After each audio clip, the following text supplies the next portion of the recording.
How you doing? Awesome. Yeah, this set is dedicated to shoehorns for the way they've helped us get music into this set. Callum forgot my clarinet, and I saw that last part and I was like, fuck, this would have been the perfect time for me to pretend to play the clarinet. So that's not happening anymore, is it, Callum? Sorry. It's alright. Ladies and gentlemen, I give to you, Saili Katebe.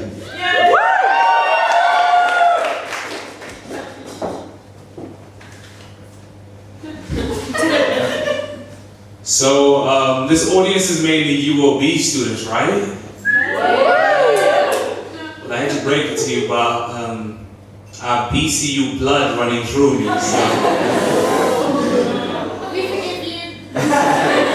I forgive you.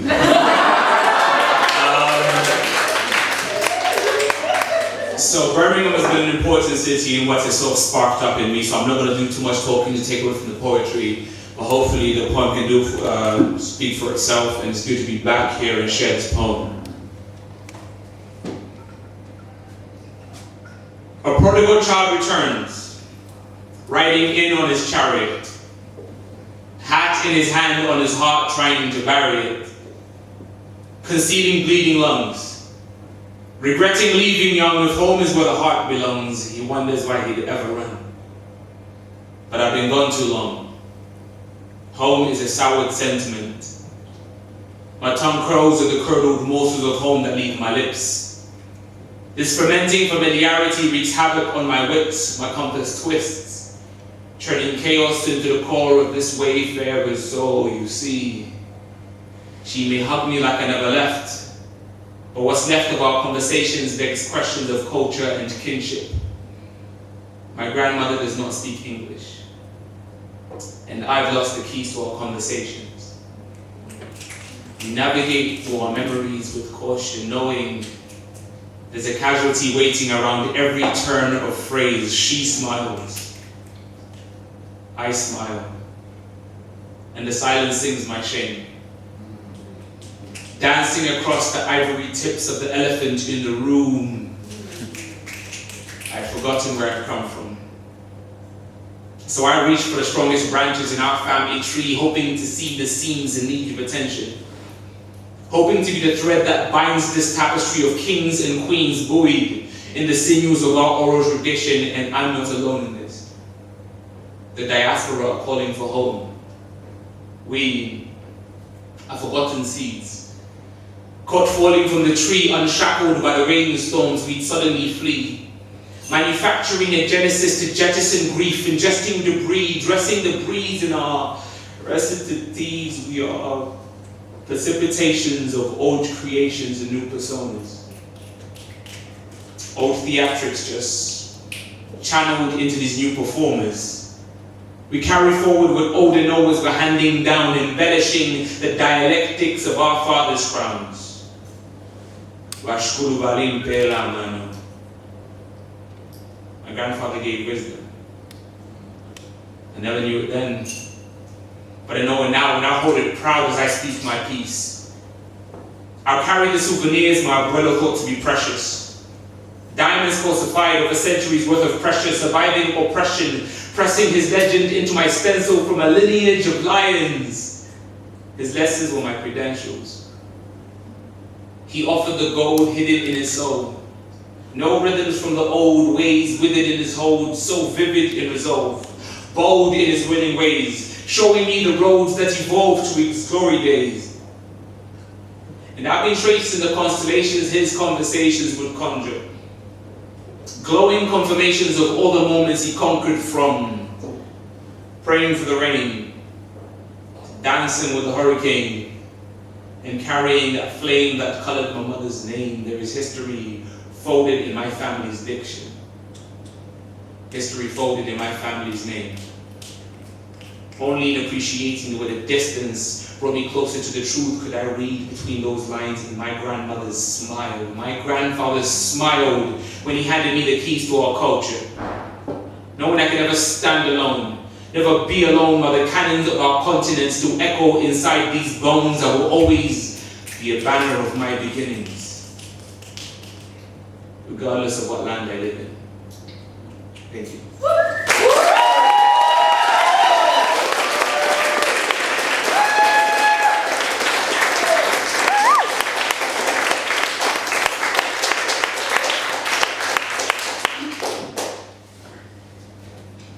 You are my sunshine, my only sunshine. You make me happy when skies are grey. We're driving in the car at night, with you in the driver's seat, all starry smiles and music. I am 5 years old, in the front passenger seat, living dangerously, and this used to be Dad's seat. But he's not around anymore.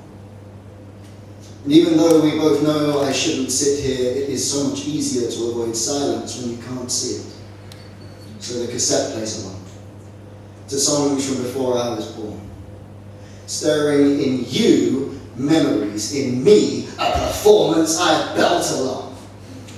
So the words I think the woman is singing, you are too kind to correct me. And this drive home from town takes 10 minutes. But as a child, this drive home takes forever. My attention snaps from person to person, field to field, and streetlight to streetlight. Everything is old and unlearned. Permanence is rocket science. And we are driving up a small hill when the last song stops. And the moon's dark cloak is blocking out the sun, and the silent space that I fill becomes visible. Absence becomes permanence. I don't understand why he's gone. So I ask you where the sun went. And you tell me that the sun is afraid of the dark. So at night, it runs down to earth, cuddles me like a blanket. You tell me if I put my hands over my mouth and breathe, I will feel it. You tell me that tonight the monsters in my wardrobe will leave me alone because they are afraid of the sun. So I ask you how you keep your monsters away. And you want to say that you learn to love them until they leave you. Instead, you say you've got your own son. That the world out there had one to spare, so you begged with a please and said thank you. And I ask you where it is. You say it's right here. In this space between us where we can't see it, but if we close our eyes and keep them closed, we will hear it. So I shut my eyes. And I strain my face for fear of peeking, feel the golden rays still beating in my chest. Right where you said they would be. You turn off the engine. Silently, you take my hand in yours. And I feel warm as the dawn rises through the cracks in your voice. You are my sunshine, my only sunshine. You make me happy when skies are grey. You'll never know, dear, how much I love you. So please don't take my sunshine away.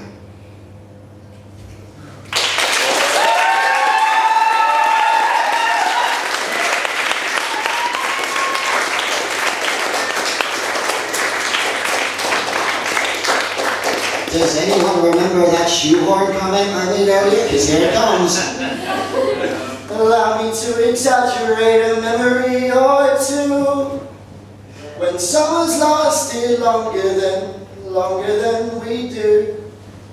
Nothing really mattered except for me to be with you.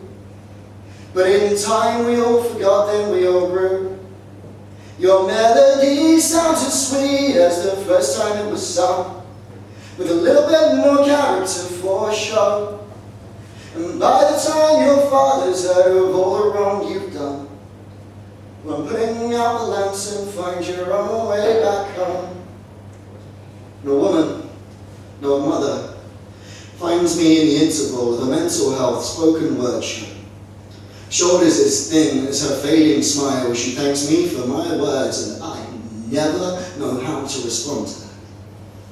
And she tells me that her son has been hurting himself again, and I didn't know how to respond to that. and she's looking at me. Eyes filled with questions, and I realise that she's looking to me for answers, and I don't know how to respond to that. I stress. I'm not a doctor, counsellor, therapist, qualified in any way, but she smiles, takes my hand, asks me what she should do.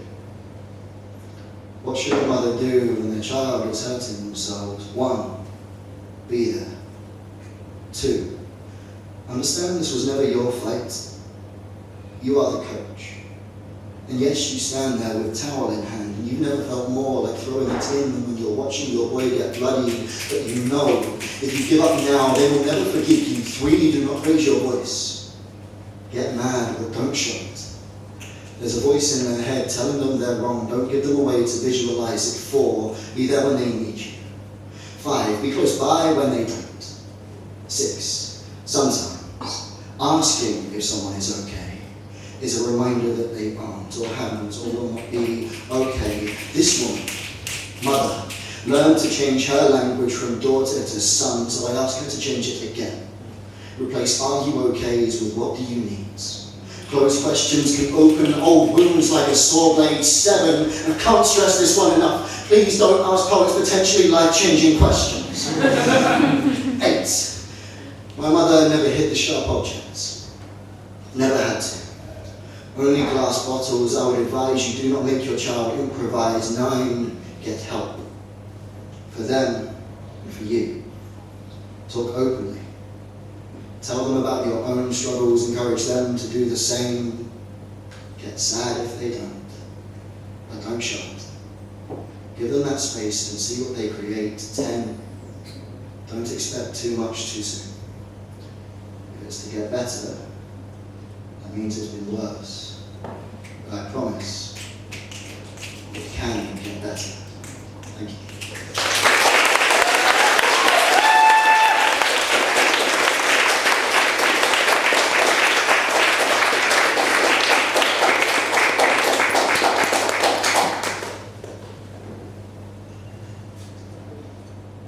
The shadows he carried round often sounded as his brothers did, cluttering the ground all around where his mother lived, pictures of his past, still scattered in his teeth, so every grimace was a glance at the company he keeps. With only morsels of memories for his mates, he's paced the quiet spaces that remembered his face. Holding anger as the shield he would wield as he journeyed out into this world, a whirlwind of running mouths. And he always hated if they stated that they could relate. The floating heads overstaying their place in his face, vocalizing and theorizing the power play, downplaying the heavy sound of sour days. He perspires through this prison of past, no last wishes to whisk him from this kingdom of glass, no one to ask about the tremors polluting his peace of mind and piecing what I believe was a kin of my kind, so I'm sorry. I'm sorry that I missed you when you called me for help. Holding your health through hellfire, shouldering self, chauffeuring a shell, sheltering this story to tell, never connecting with your comfort to confine to a cell. Between the quiet and the chaos, you've cradled the crypt, slipped slowly into the same thoughts that labeled you sick. Fraternizing with every skeleton you labor to keep, unable to weep, you're worried that they'll label you weak. I know these mirrors haven't managed to replicate your ambition. Facing reflections, rejecting your inner mission, infecting your intuition with doubt, killing your confidence. How can reason conquer this drought without your consciousness count? I've scouted sentences centering reef and reached deep into your courage to enable your speech, leaked peace onto these tables, so we can eat and enable your weakening sense of self to realize you're capable. We were brothers before the blood. Brothers before the floods of fear suffocated our love, and I would love nothing more than see you rise above these jagged waves. Hold your faith, don't hold your tongue, talk. We can weather any storm. But the home is where the heart is. I hope you swing by sometime.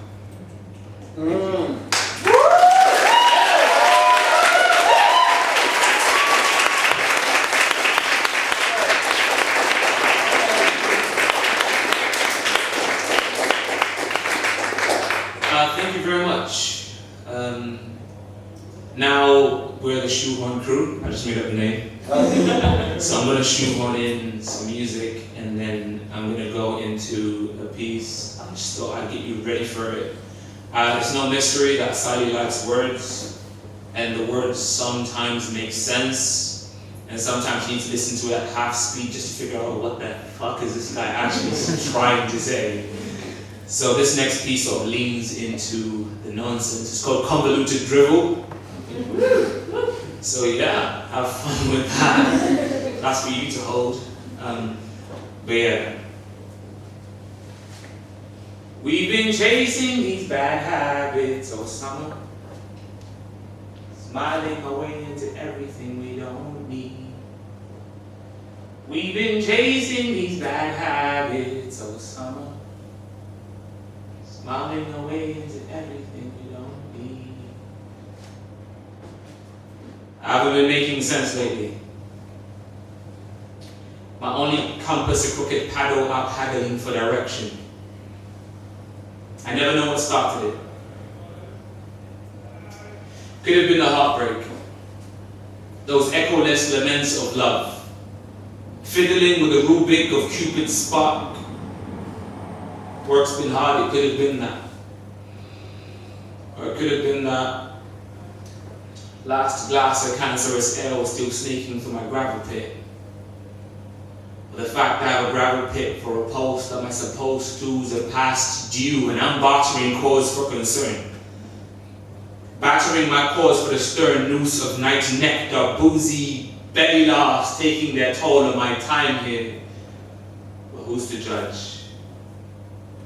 Who hasn't loved this summer's soul stitchings? Kissed by the solstice. Pin pricks of sun jutting at your jugular, jumping full of useless drugs. Cooking up stones in hell's kitchen, saving hugs for our fallen Gabriels. Tasting solace in our mantras of, you only live once. And we'll burn those bridges when we get there. I've been mixing my metaphors and drinks for days. Decades decay in the papered parcels of gin I trust to correct my sins. Straight lines, staggering themselves silly. Sense, a soft syllable too easily slurred by the seminal serpent seated in my cup, coiled in my gizzard, bloodying my gullet while we, birds of a feather, flock to the bottom of our bubbling blizzards. We are tomorrow's heroes, but tonight we drink. Toasting to muted moments, boasting a youth that fades unflinchingly and doesn't take kindly to threats. I was 20 once, now I'm this, a few months shy of a milestone's kiss, and far too old for this shit. But this is the freaking weekend. We are swimming in the gauze of the good, bad, and ugly, shaken, never stirred. I serve for you the myrrh of a righteous concubine to a blind muse, defining the hues of his principles, both blackened and blued by the bastardish boomerang of Saturday night eve weaved into Monday's hangovers, glued up on the vinyl folds of a spinal cord's corrupted syntax, swayed by the source.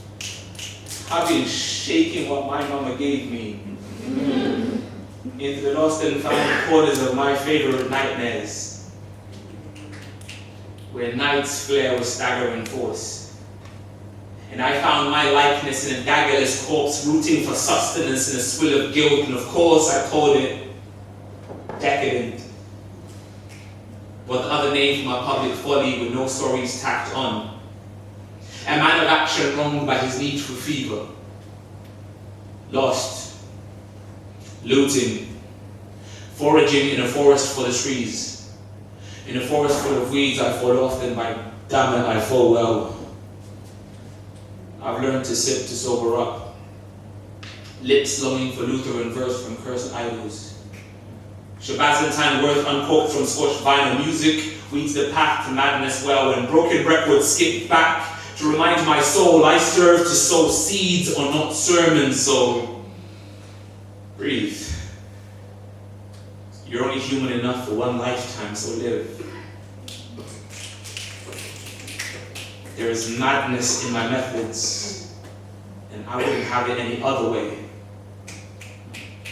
My activism is an acrid molasses, too glass-slippered to run away. We slow dance to the chime's triggerous floors. And when it's time for us to quarter in a figureless fall, leg locked to the floorboards, looking for God, wrestling hope with palms pressed, praying I won't be judged for the days I missed because of the nights I didn't. I have hidden my scars well. Scurrying from the cartels of my shadow self, I have no choice but to part well, live loudly, and rest in peace. And I'm sorry if I haven't been making much sense lately, but seated where I stand, not much ever does. Thank you.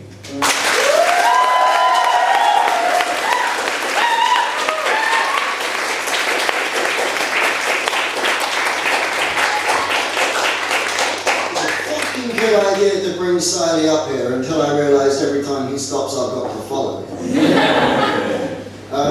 I apologise for not content warning my last poem. I'm not going to talk before my last one, so that one also has references to self-harm, but it is hopefully a positive one by the end. This is my penultimate one. I just wanted to say thank you so much for having us. Thank you to Hila for a set that has removed all stress I've ever felt. Fuck! Oh my god, thank you. And also, I know that I'm wearing a t-shirt covered in pugs, but Birmingham, can I just say, you lot don't fuck around when it comes to style. You're a fit. Just saying. You're welcome. I've got two more sad jams. This one, and it's Saili, and it's me. It's a breakup poem. Like the first snowfall of winter, the rubble hangs in the air, taunting us in passive silence. We were promised such noise when the buildings fell, as all buildings are destined to. The city crumbled, dusting us like still life Pompeii sculptures when the buildings fell, as they had been threatening to. The rocks hit the ground like a first kiss, gentle, rugged hands caressing the soft skin jawline curvature of the earth when we saw the buildings fall. Because how could we not?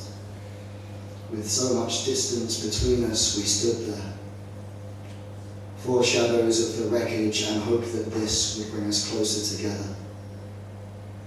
We were fools to think that fallen brick would not make dead ends of the road home, to think that we could be more than torn down tower blocks, more than the rivers we polluted on the nights we spat poison, more than a city that never had life in it, more than a city that was never an option, more than a city that neither of us loved, but we could have, more than a city that never existed beyond hope, more than our home. It was never the same place. And the buildings fell. We held the triggers pressed in our palms. I will never forget the silence.